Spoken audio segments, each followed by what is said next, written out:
another 3 or 4 days to put this together. The seller was irate.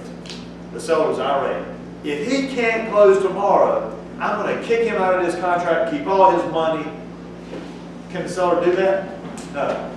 The agent had never explained to him that the settlement date was not times of the essence.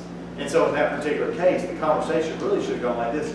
So if he can't close tomorrow and he's acting in good faith, and the buyer was, the buyer didn't put themselves in this position. It was one of those fluke things that came up with his loan type.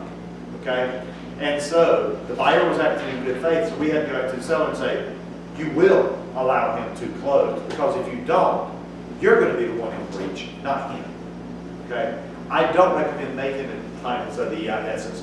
I do recommend you explaining to the parties what their rights and obligations. Okay? Times of the essence. That wasn't too bad, was it? Okay? Let's talk about assignment just real quickly. We may have to take this over into Friday. Here's why I want you to start off with assignment. All contracts are assignable. All contracts are assignable unless they say otherwise. It is a fact of contracts that they are assignable unless they say otherwise. And now I want you to flip with me to chapter 10 and look at our offer to purchase and contract.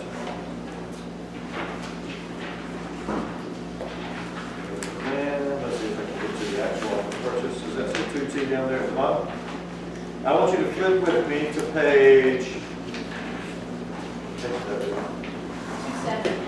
Flip with me to page 279. I want you to look at provision, what's that? Provision 7C down on the bottom of page 279. I want you to look at a paragraph that says assignments. Oh, I'm sorry. That's why I need my glasses. That sounds like a weird number for assignments. Right there. Page 282. Provision 16. That sounds more like it. Provision 16 on the bottom of 282, is that right? Yes. Okay. I have just suggested to you that all contracts are assignable unless they say otherwise. What does our contract say? This contract cannot be assigned. Okay, it starts off by saying this contract may not be assigned, but keep reading. Without the written consent of all parties except in connection with the tax deferred exchange. Don't worry about the part about the tax deferred exchange. We'll get to that later. Keep going. But if assigned by agreement, then this contract shall be binding on the assignee and assignee's heirs and successors. Okay, so here's what this contract is saying. First of all, let's talk about what an assignment is. An assignment is letting someone take my place in the contract. Okay? An assignment is letting someone take my place in the contract. So when can I assign property? Anytime it doesn't say otherwise. According to this contract, can I assign this contract?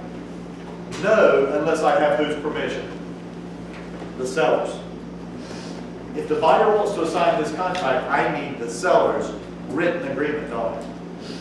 But if the seller allows me to assign this property to Melissa, if the seller allows me to assign it to Melissa in writing, who's now responsible for this contract? Melissa is. Okay? I am released from liability. I want you to make one note on this and I'll let you go for today. When we start on Friday, we're going to start with the word novation. We're going to start with the word novation. An assignment is simply, a novation is simply an assignment where you have the agreement of all parties and the original party is released from liability. I want you to associate the concept of a release of liability with the word novation. A novation is just an assignment where I have everyone's permission.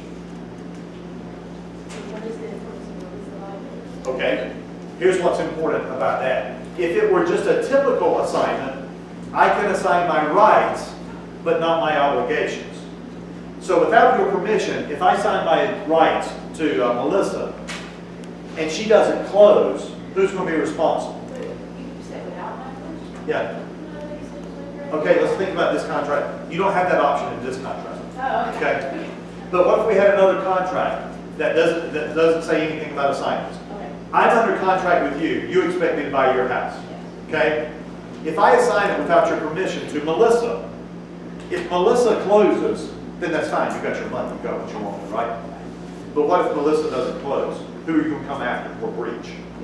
Me, because I'm the one you entered into a contract with. But in a novation, remember, at the end of the day, I really want you to associate the idea of novation with the concept of a release of liability. Watch what happens in this contract. In this contract, if I'm under contract with Ebony, and I want to assign my rights to Melissa, whose permission do I need? Ebony's. And once I get that permission, now who's responsible for closing? Melissa. And if she doesn't disclose, if she doesn't close, can Ebony come after me? No. A novation, I'm going to give you some more definition on Friday, but basically the reason it's better than an assignment is it allows you to sign not only your rights, but also your obligations. Okay, release of liability. It's a level 1 word that takes a level 10 explanation. I will see you on Friday. We will finish up 9.